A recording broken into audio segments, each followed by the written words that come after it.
Bună, Taur! Bine ai venit și mă bucur să te am aici alături de mine.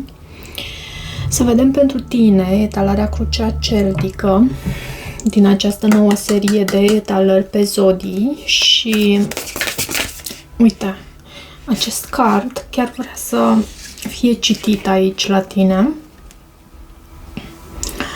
Gândește-te bine, luna nouă în zodia Gemeni, văd aici și la baza pachetului vezi imaginea de ansamblu, vezi imaginea per ansamblu și gândește-te bine. Cumva divinitatea te atenționează, poate ai de a face cu cineva de pe această axă a gemenilor și a săgetătorului. Poate ai de a face cu un gemen sau cu un săgetător. Și cumva cineva te atenționează, aș putea să spun cineva sau ceva sau divinitatea te atenționează.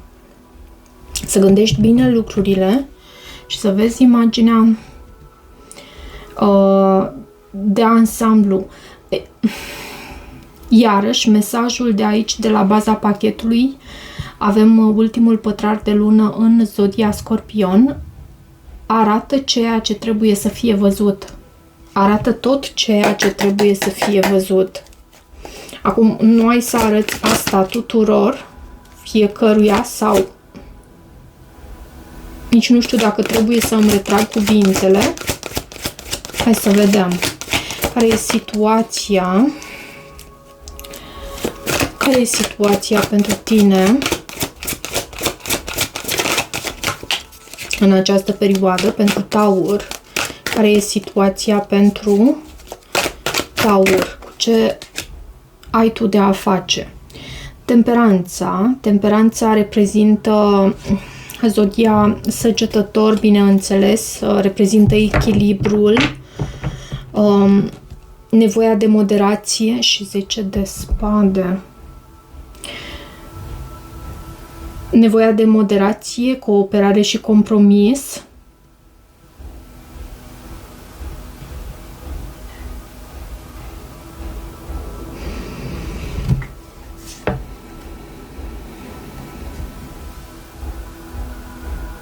Opt de bâte, Hierofantul și 10 de spade.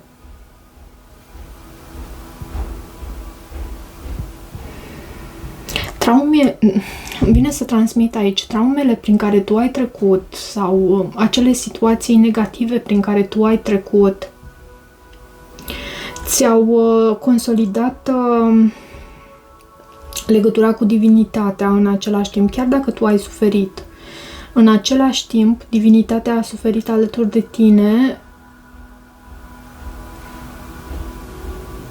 și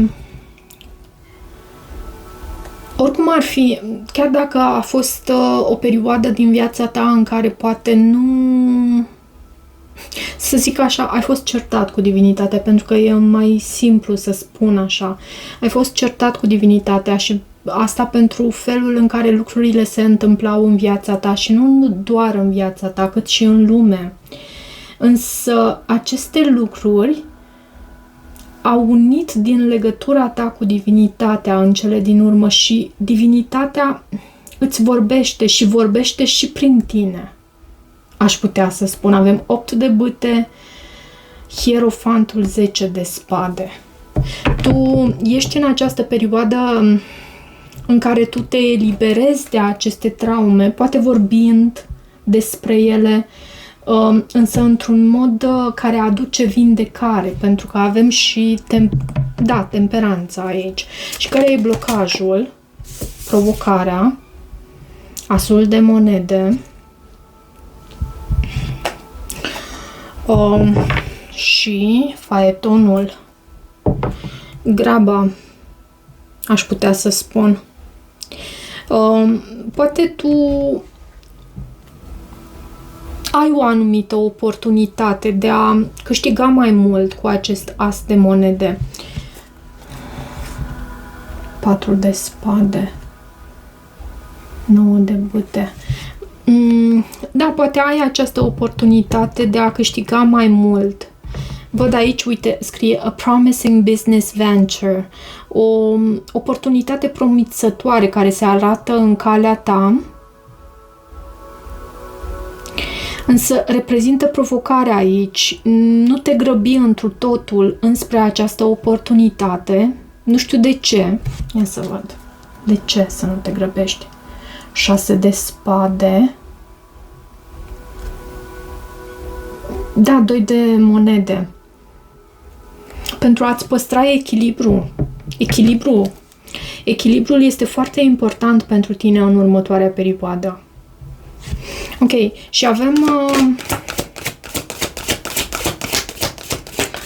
aceste cărți în situația de față și provocare. Vreau să văd subconștientul. Ce avem în subconștientul tău pentru Taur? Ce avem în subconștientul tău? 6 de bâte. 6 de bâte arată o reușită, arată faptul că tu te simți victorios, victorioasă. Poate te aștepți la niște noutăți sau ai primit anumite noutăți, poate în legătură cu această oportunitate care se anunță în calea ta, însă mesajul cărților este acela de a nu te grăbi. Nu cred că această oportunitate nu este una autentică, însă totuși nu te grăbi. Echilibrul, cumpătarea, moderația sunt necesare aici. Și văd regina de spade. Poate ești tu în această energie. Este necesară luarea unei anumite decizii cu această situație cu care tu ai de a face în această perioadă și mintea ta obiectivă e pusă... Ce scrie aici?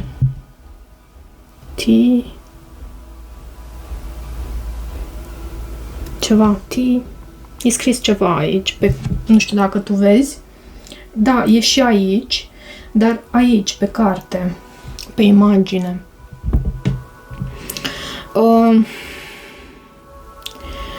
Obiectivitatea ta, cumva mintea ta clară e necesară în această perioadă. Nu te grăbi. Nu te grăbi, cred că este mesajul cel care strigă din aceste cărți. Ok, ce lași tu în urmă? Avem 2 cărți și am să le iau. Văd faetonul și 4 de spade.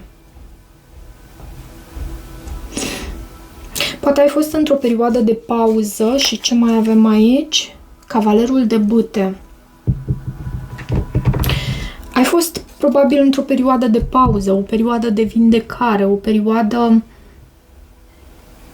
care se încheie, pe care tu o lași în urmă. Cu faetonul aici, ceva a venit în calea ta, o importantă realizare sau voință puternică de care tu ai dat dovadă și cu acest cavaler de bâte și magicianul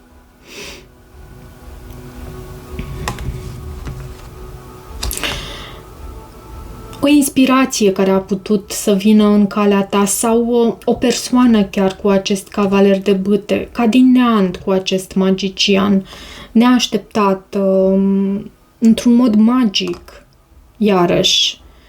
Și a dus la un nou început cu iubire aici, după o perioadă chiar de confuzie. Ok, asta avem în trecut. Hai să vedem acum în gândurile tale, ce avem în gândurile tale. Ce avem în gândurile tale.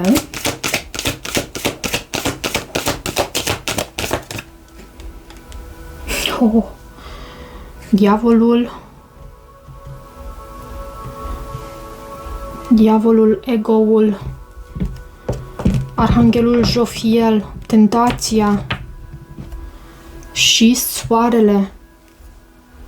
Poate ai de a face cu un Capricorn. Pentru foarte mulți dintre voi poate aveți de a face cu un Capricorn și gândul vă este foarte mult în partea aceea, înspre acest om.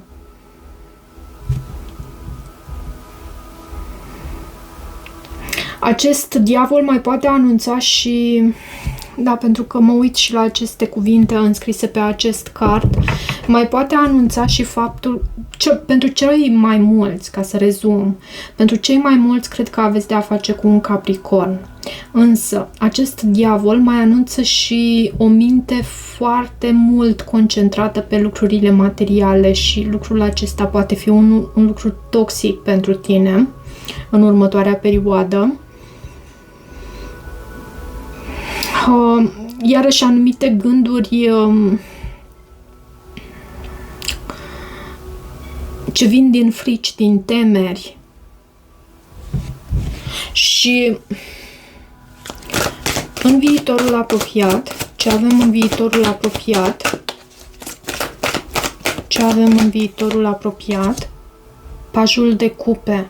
Cineva se deschide cu inima, cineva se deschide ușor înspre tine. Pajul de cupe poate să arate, poate să arate un admirator secret de existența căruia tu afli. O nouă persoană care poate să intre în viața ta și 9 de spade.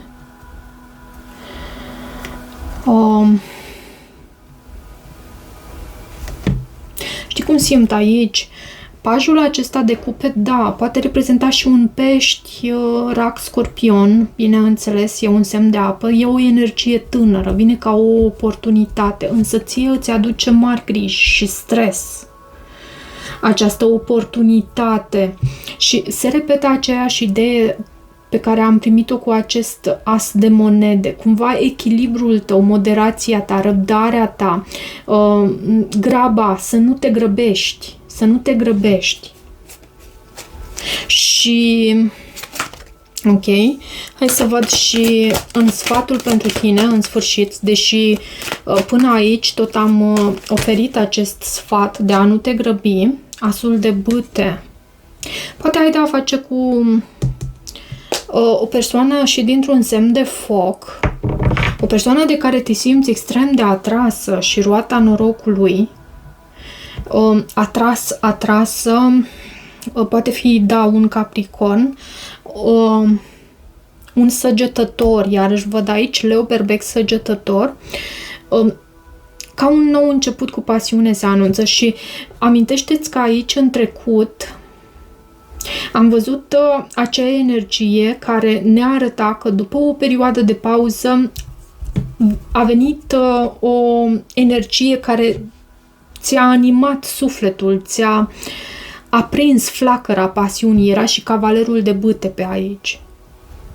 Și sfatul pentru tine este acest... Tu ești protejat, protejată. Văd 8 de bâte, 3 de cupe și roata norocului. Și hierofantul. Iarăși, aceeași idee, cumva, toate lecțiile pe care tu le-ai trăit până acum, sau evenimentele pe care tu le-ai trăit până acum și din care ai ales să înveți câte ceva, te-au adus acum în acest stadiu în care tu ai să transmiți ceva celor din jur. Și pentru unii e vorba despre un nou început cu pasiune. Ok. În energia care vine din exterior avem 9 de cupe și 10 de monede. Dacă aveți de a face cu un nou început cu pasiune, această persoană e în al 9-lea cer. Avem 9 de cupe și eremitul.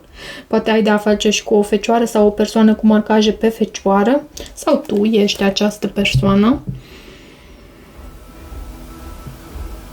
Ai anumite învățături pe care tu poți să le transmiți și iarăși mă întorc la tine când ar trebui să vorbesc despre aceste energii. Această persoană care a intrat în viața ta, posibil o nouă persoană sau un nou început cu o persoană din trecutul tău, e în al 9-lea cer și îți este ție dedicată. Poate își dorește chiar să construiască o familie alături de tine. Ok. analizează aceste lucruri și caută soluții pentru a vedea cum poate să aibă această familie. Și frica sau speranța. Ce avem în frica sau speranța ta? Iarăși două cărți. Împăratul și roata norocului. Îți e frică de schimbare și trăiul de bâte. Poate fi o interpretare aici. Mai poate fi și o speranță, deci poate fi și, nu doar frică. Speranța ta este aceea de a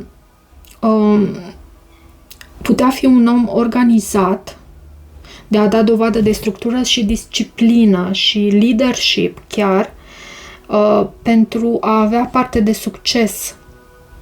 Ești cumva sus pe roata norocului și roata norocului reprezintă și ciclicitatea din viața noastră.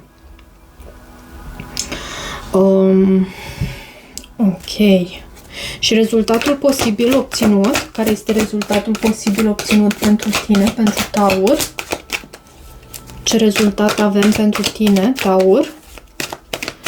Rezultatul posibil obținut.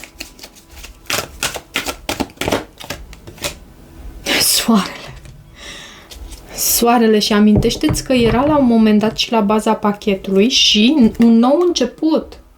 Avem nebunul. Un risc pe care tu ți-l asumi. Îți urmezi visul. O oportunitate neașteptată aici. Și e ceva cu lumină, cu succes, cu... și uite ce scrie aici. Happy outcome. Un rezultat și e în poziția rezultatelor, e un rezultat posibil obținut cu succes, cu reușită, cu fericire și un nou început. Nici nu mai vreau să... După o perioadă în care tu te-ai simțit pusă la pământ, da, dar acele... și nu neapărat că... Pentru că am avut în același context, am avut Hierofantul și 10 de spade și ia să văd ce mai era. Și 8 de bâte, da, aceeași carte era. Și Asul de cupe. Amintește-ți că am vorbit despre faptul că acele evenimente nu foarte plăcute din viața ta, dar din care tu ai ales să înveți, ți-au întărit din conexiunea și credința în divinitate și au ajutat la vindecarea ta, iar tu acum exprimi aceste lucruri. Le prezinți și îi ajuți pe alții. Uite, pentru unii poate aveți această menire de a fi profesori spirituali. Îi ajuți pe alții să... Pentru ce îi ajuți tu pe ceilalți? Regina de monede, pentru abundența lor, de ce nu? Îți faci timp pentru cei din jur și regina de monede este energia ta. Și și cavalerul de cupe. Și cum să... E un mesaj, poate să-ți pară ușor puieril, dar nu este deloc astfel. Cum să te îndrăgostești de viață, pentru că e și asta o cheie. Să iubești viața, pentru că la rândul ei viața te va iubi. Da, am să mă opresc aici. Ce mai vreau? Mai vreau ceva? Mai vreau... Din partea persoanei din sufletul tău, aici am văzut că poate fi fie o reînnoire, ceva cu pasiune între tine și o persoană din trecutul tău, fie o nouă persoană care poate să apară în viața ta, o persoană care e în al nouălea cer și îți este dedicată, se gândește, își face planuri chiar la felul în care își poate construi o anumită familie cu tine. Și hai să vedem din partea persoanei din sufletul tău, ce mesaj avem aici? Ce mesaj avem din partea acestei persoane? Ce mesaj avem din partea acestei persoane? Fericirea mea? Nu. Fericirea este prioritatea mea. Asul de cupe. Mai dăm un mesaj aici. Îmi pare rău, poate, nu știu dacă ți-a greșit cu ceva anume, dar pentru ceva anume îi pare rău. Ce este cu acesta? I'm sorry. Hai să vedem. Sau un alt mesaj din partea acestei persoane. Un alt mesaj din partea acestei persoane. Ce vrea să îți transmită? Tu contezi. Tu contezi pentru această persoană. Și da, poate să aibă în anumite momente și pentru că văd aici puterea și ego-ul să îi fie puternic încercat acestei persoane și îi pare rău pentru acest lucru.